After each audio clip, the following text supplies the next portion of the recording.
Welcome to the Vikings Now. I am your host for today's show, Patrick Seatman. And on today's show, we got a full 7-round Minnesota Vikings 2023 mock draft with also some trades. This is going to be a ton of fun. I'm very excited to kind of dive into this. The draft is around 3 weeks away, and I can't wait to see what players the Vikings bring to the roster in this upcoming year. But speaking about this upcoming year, Vegas put the Vikings win total at 8.5 wins. So I'm just going to ask you guys this. Do you guys think it will be over or under that? Type O for over and type U for under. I'm definitely going to be typing my O's in the comments section. I think the Vikings are maybe getting even a little disrespected right now from Vegas. But chime in first really quickly, O for over or U for under. Now, if we're taking a look at what picks the Vikings have in this upcoming draft, not a whole bunch. They actually only had 4 picks, but then due to the compensatory picks, they actually got a 5th one. It's right now 23rd overall, 87th, 119, 158, and 211. But at round 1, number 23 overall, I have the Minnesota Vikings taking Bijan Robinson. Now, hold on. I know you guys might be saying, we got Dalvin Cook, we got Alexander Madison. Just wait on just a second. But Bijan, I think he's a great prospect. He's got great short area quickness. He's an intellectual playmaker, and he has rare versatility. Like, he doesn't really fall off in the pass-catching game at all, and he dominated this past year at Texas.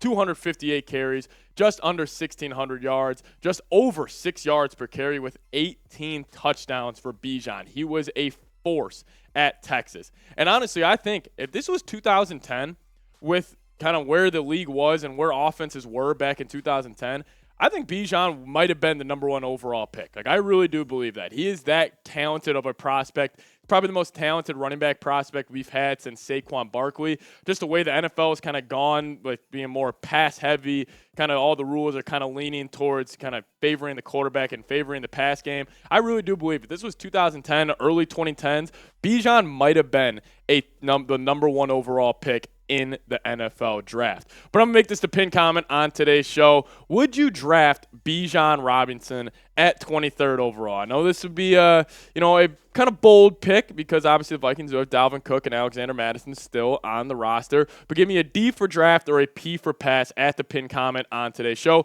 Get hit with the YouTube ad break, let it play, and go answer today's pin comment. Trade alert. Vikings are trading Dalvin Cook to the Baltimore Ravens for the 86th overall pick. So this was kind of me hopping in my bag a little bit and kind of wondering, how could the Vikings move off of Dalvin Cook? Obviously, there's a lot of speculation he will be traded, and what team could use a running back, and kind of that 3rd round type of draft compensation that I think it will take to get Dalvin Cook. He ends up in Baltimore, and we get the 86th overall pick for Dalvin Cook, which means the Vikings will be taking Garrett Williams, the cornerback out of Syracuse, with that pick that we got for the Ravens. This also means the Vikings actually draft 86 and 87 now, which I would love. But Garrett Williams, he trusts his technique, and he actually had no penalties over the past 2 seasons at Syracuse. If we could kind of dive into some pros and cons here.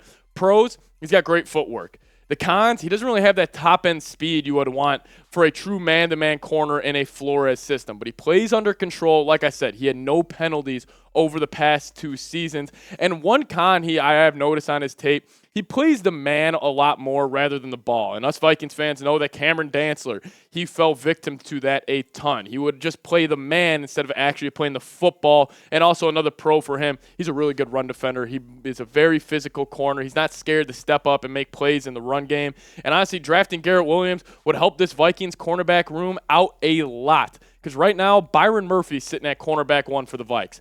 And if you notice, there's only 5 names on this depth chart right now. The Vikings are going to need to add more names to this group. Caleb Evans, Andrew Booth, both injured last season, but in year 2, I do expect them to hopefully have bigger years for the Vikes. But again, you only really have 3 guys right now in this depth chart that I'm comfortable even rolling out on the football field. So I'm going to ask you guys this. Do you guys think corner is the Vikings' biggest need in the draft? I think it's 100% corner. I will be typing my Y for yes 100% down in the comment section, or give me an N for no. If you think it's something different, maybe like a linebacker, maybe safety, or whatever it may be, just let me know in the comments section. And also, hit that subscribe button while you're answering that question today. Just go down there in the comments while you're answering today's questions on today's show. Just go down there, hit that subscribe button. Now, at the 87th overall pick, I have the Vikings addressing the linebacker room by drafting Dorian Williams, the linebacker out of Tulane.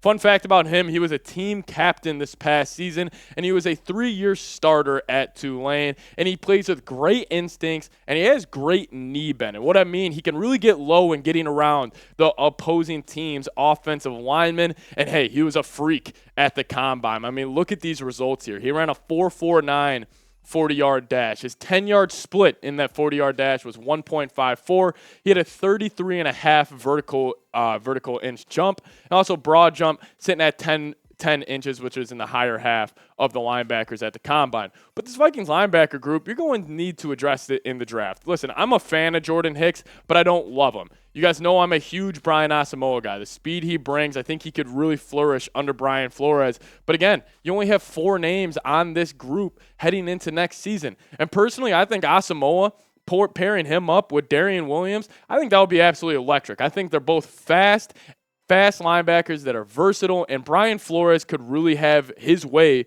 with these two guys. I think, Brian Asamoah, expect him to have a big season, more of that kind of typical Brian Flores linebacker that he likes. But Dorian Williams, Brian Asamoah could be electric. And hey, if Dorian Williams is taken by the Vikes, he will be wearing these hats on draft night. And we got a great deal going on for you guys. If you just go to chatsports.com/VikingsDraft, you can either get the flat brim right here, or you can also get the curved brim. I think the curved brim is actually a sweet look. These draft hats have definitely taken a step up from last year's draft hats, which I wasn't really a fan of. But these, I think they look pretty cool, and we got a great deal for you guys going on. Just head to chatsports.com/VikingsDraft.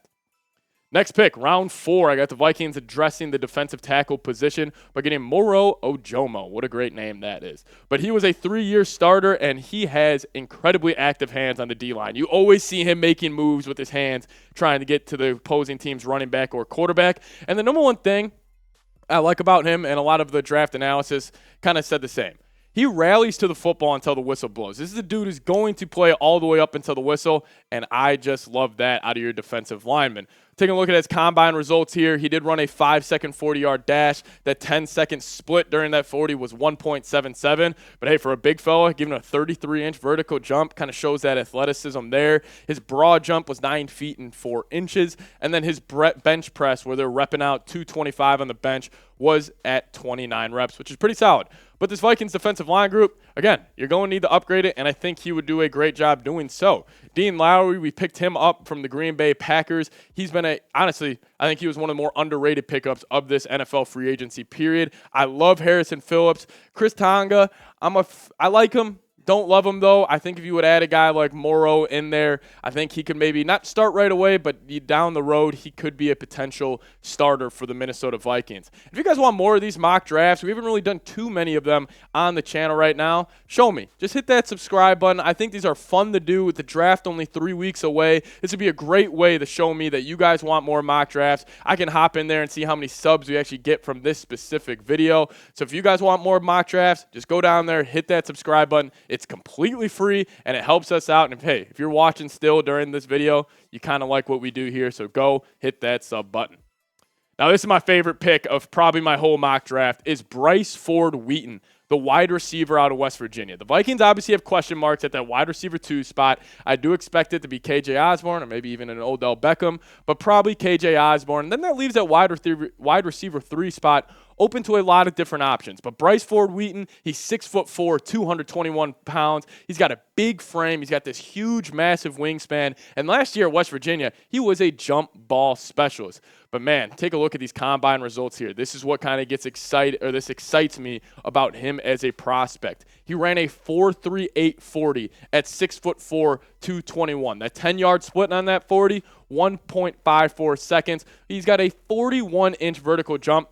This is the big negative about him. His 3-cone drill, 6.97, not really in the top. He's not in the top 50th percentile of that, but that's fine. He's a huge kind of boomer bust type of prospect here. And the production last year at West Virginia, it's not going to blow you away. He only had 62 receptions, 675 yards, just under 11 yards per catch with 7 touchdowns. His production did not live up to, I guess, his physical attributes at West Virginia. And honestly, I think this is a boomer bust pick. I think with the upside he has due to his physical traits with being 6'4", 221 pounds. Has that 41-inch vertical jump, and then that 4.38 40-yard dash. I mean, if he ends up working out, and if you pair him next to Jefferson, Hockenson, and KJ Osborne, and those three receivers are Jefferson, Osborne, and Wheaton, that could be something to watch for. Keep your eyes out on him as an early day 3 pick in this year's NFL draft.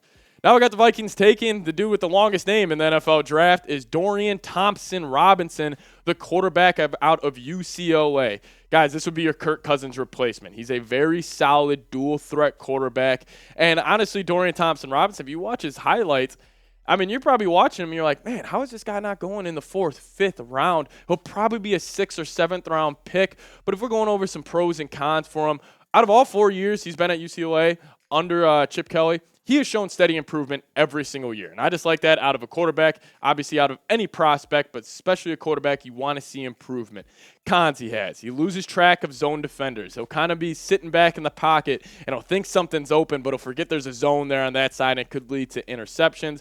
Another pro, like I mentioned, great dual threat ability. I mean, he really does use his legs very well. And I think I like about him, he uses his legs more as a kind of icing on the cake instead of the actual cake, if you get what I'm saying. So I like his dual threat ability. It's not all he has to offer, but again, a solid dual threat quarterback. And another con, he's a below average deep ball passer, but a pro, he's a great improviser. Kind of speaks to his dual threat ability. He's great outside the pocket. He's great at making plays. Dorian Thompson-Robinson, I think he would be a great pick to kind of be that Kirk Cousins replacement. Won't play right away, a more developmental pick, but again, he's going to have to sit behind Kirk for a year anyways. Might as well take a shot on him. So here's my overall Vikings mock draft. I got Bijan at the first pick, number 23 overall. I know some of you guys probably won't be the biggest fan of that. But again, we got creative here. Bijan, he's an all-world talent.